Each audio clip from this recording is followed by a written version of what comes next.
আজ আপনাদের করে দেখাবো ঘরোয়া পদ্ধতিতে ঘরোয়া জিনিস দিয়ে খুব কম সময়ে জামাই ষষ্ঠী স্পেশাল আম দিয়ে কাঁচাগোল্লার রেসিপি। এই রেসিপিটা করতে খুব একটা কষ্ট হয় না।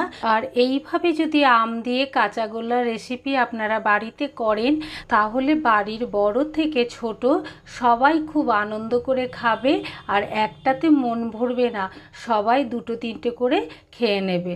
নমস্কার বন্ধুরা, রন্ধনিকা 48 চ্যানেলে আপনাদের সবাইকে স্বাগত জানাই। আজকে আপনাদের নতুন একটা রেসিপি করে দেখাবো। চলুন তবে রেসিপিটা শুরু করি। এখন বাজারে প্রচুর হিমসাগর আম উঠেছে, আর এই আম দিয়ে আপনারা যদি কাঁচাগোল্লার রেসিপিটা করেন তাহলে খেতে খুব ভালো লাগবে। আর এখন আম তো সবাই খেতে খুব ভালোবাসে, সেই জন্যে আম দিয়ে নতুন এই রেসিপিটা আপনারা বাড়িতে খুব সহজেই করে নিতে পারেন। আমটা নিয়ে ধুয়ে নিয়েছি, ধুয়ে নেওয়ার পর বোটাটা কেটে নিয়ে আস্তে আস্তে এইভাবে খোসাটা ছাড়িয়ে নিচ্ছি। আমি এখানে দুটো আম দিয়ে করে দেখাচ্ছি। আপনারা ইচ্ছা করলে এই আমের পরিমাণটা আরও বাড়িয়ে দিতে পারেন। ছানা বা পনিরের পরিমাণ অনুযায়ী আমের পরিমাণটাও বাড়িয়ে দিতে হবে। আমটা ছাড়িয়ে নেওয়ার পর দুদিক থেকে এইভাবে কেটে নিয়ে রেডি করে নেব।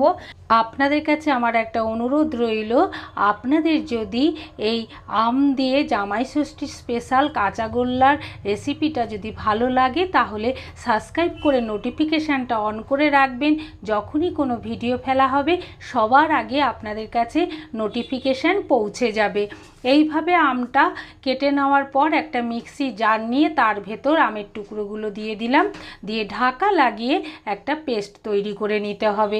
এখন বাজারে যা আম উঠেছে বাড়ির বড় থেকে ছোট সবাই আম খেতে খুব ভালোবাসে, সেই জন্যে এই নতুন রেসিপিটা আপনারা অবশ্যই একবার বাড়িতে করে খেয়ে দেখবেন। আশা করি আপনাদের খুব ভালো লাগবে। আর ভালো লাগলে ছোট্ট করে একটা লাইক করে সবার কাছে শেয়ার করে দেবেন। আমটা পেস্ট করার পর একটা ডিশে এইভাবে ঢেলে নিলাম। আর আজকে আপনাদের পনির দিয়ে আমি কাঁচাগোল্লার রেসিপি দেখাবো। আপনারা যদি পনির না পান তাহলে ছানা দিয়েই করতে পারেন। দুধটা প্রথমে ভিনিগার দিয়ে কেটে নেবেন, কাটা হয়ে গেলে ছানা যখন হয়ে যাবে তখন ছাকনায় করে জল ঝরিয়ে নেবেন, তারপর হাতে করে একটু ম্যাশ করে নেবেন। আর যদি মনে করেন যে ম্যাশ করবেন না তাহলে এমনিই করবেন। কড়াইটা গরম বসিয়ে দিয়ে তাতে 1 চামচ ঘি দিয়ে দিলাম। ঘিটা যখন হালকা গরম হয়ে যাবে কড়াইয়ের গায়ে লাগিয়ে নেব। লাগানো হয়ে গেলে আমের যে পাল্পটা রেডি করে নিয়েছিলাম সেই পাল্পটা কড়াইয়ের ভেতর দিয়ে দেবো, দিয়ে কিছুক্ষণ ফুটিয়ে নিতে হবে। ফোটানো যখন হয়ে যাবে এর ভেতর চিনি দিয়ে দেবো।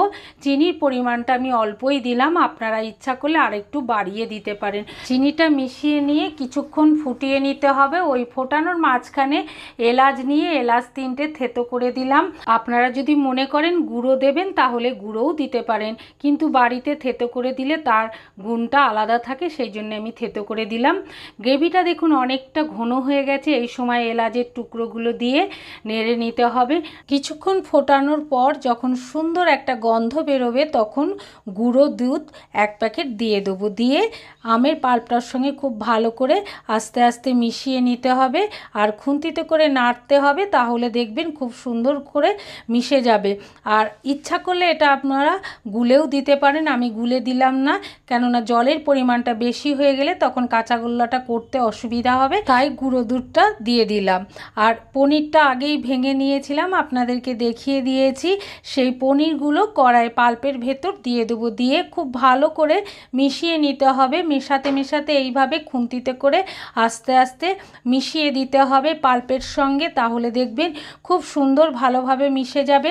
আমি কিন্তু এখানে হাতে করে ম্যাশ করিনি, এই কারণেই খুব বেশি মিহি হয়ে গেলে তখন খেতে খুব একটা ভালো লাগে না।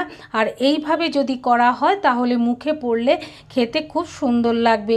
আর এর সঙ্গে ইচ্ছা করলে আপনারা কাজু বাদাম গুঁড়ো করে দিয়ে দিতে পারেন, আমার কাছে ছিল না তাই আমি দিলাম না।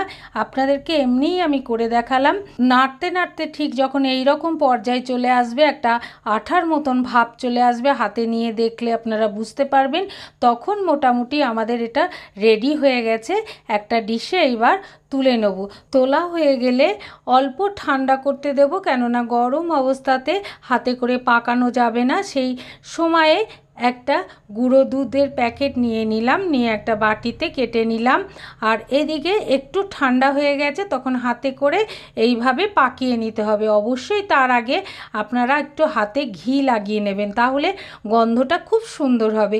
এইভাবে সবগুলো পাকিয়ে একটা ডিশে আস্তে আস্তে রেডি করে নিলাম। দেখে দেখুন কত সুন্দর লাগছে, খেতেও তেমনি ততটা সুন্দর হবে। আশা করি আপনাদের খুব ভালো লেগেছে। খুব কম সময়ে আপনাদেরকে চটজলদি এই রেসিপিটা করে দেখালাম। আপনারা ইচ্ছা করলে বাড়িতে জামাইয়ের জন্যে বা ছেলে মেয়েদের জন্যে বানিয়ে নিজেরাই ঘরে তৈরি করে খাওয়াতে পারেন। এর কিন্তু আনন্দ একদম আলাদা হয়। দোকানে কিনে এনে তো সবাই খাওয়ায়, আপনারা অবশ্যই একবার বাড়িতে করে খাওয়ান, দেখবেন খুব ভালো লাগবে। যখন সবগুলো পাকানো হয়ে যাবে, যেই গুঁড়ো দুধটা বাটিতে নিয়েছিলাম তার মধ্যে কাঁচা গোল্লাগুলো ছড়িয়ে দিতে হবে। পুরোটাই কিন্তু লাগালে হবে না, দেখতে তবে ভালো লাগবে না। আর আপনারা যদি মনে করেন পুরোটাও লাগিয়ে দিতে পারেন, কিন্তু আমি এখানে পুরোটা লাগালাম না, একটু একটু লাগালাম আর একটু একটু রেখে দিলাম, এতে দেখতে খুব সুন্দর লাগবে। সেই জন্যে এইভাবেই করলাম। আপনারা ইচ্ছা করলে পুরোটাও লাগাতে পারেন, কিন্তু এইভাবে করেছি বলে দেখতে কত সুন্দর লাগছে আর খেতেও তেমনি সুন্দর হবে। সেই জন্য আপনাদের কাছে অনুরোধ রইল, অবশ্যই বাড়িতে আপনারা করে খাবেন আর আমাকে কমেন্ট করে জানাবেন কেমন হয়েছে। আপনাদের কমেন্টের আশায় রইলাম। আপনারা সবাই ভালো থাকবেন, সুস্থ থাকবেন, সাবধানে থাকবেন। পরে আবার আপনাদের সঙ্গে দেখা হবে।